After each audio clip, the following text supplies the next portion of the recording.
sumusubaybay sa mga maiinit na balita. Kasama ko si Parin Johnny. Ayan, oh. Nandito po kasi kami sa Northville. Mga pabahay po ito, resettlement area dito sa syudad na San Fernando, Pampanga, na ang amin po ngayong hinahanap ni Parin Johnny.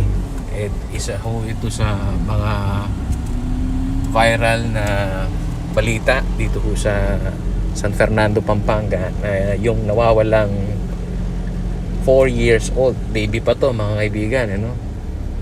Alagain pa, pero nung nakalipas ho na araw,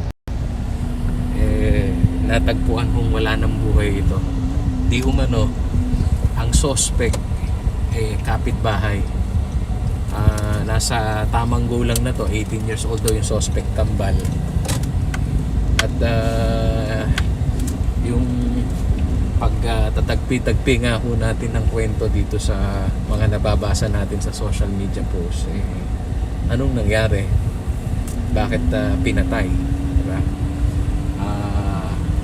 Di umano dito ho sa mga nababasa namin ni Parin Johnny, sinasabi na bago po ito mawala, hawak-hawak niya yung kanyang smartphone. Oo. So kung ito ba crime against property o may mas malalim pa hong dahilan, diba? Dito po kasi sa housing sa Northville, halos dikit-dikit lang ang bahay.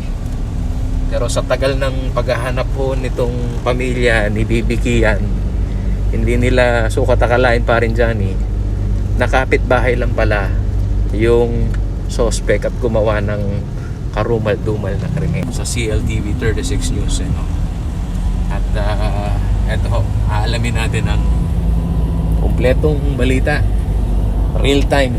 Sabi ni Parin Johnny, alamin natin kung ano yung bawat anggulo nitong krimen na nangyari dito sa batang si Baby Kian.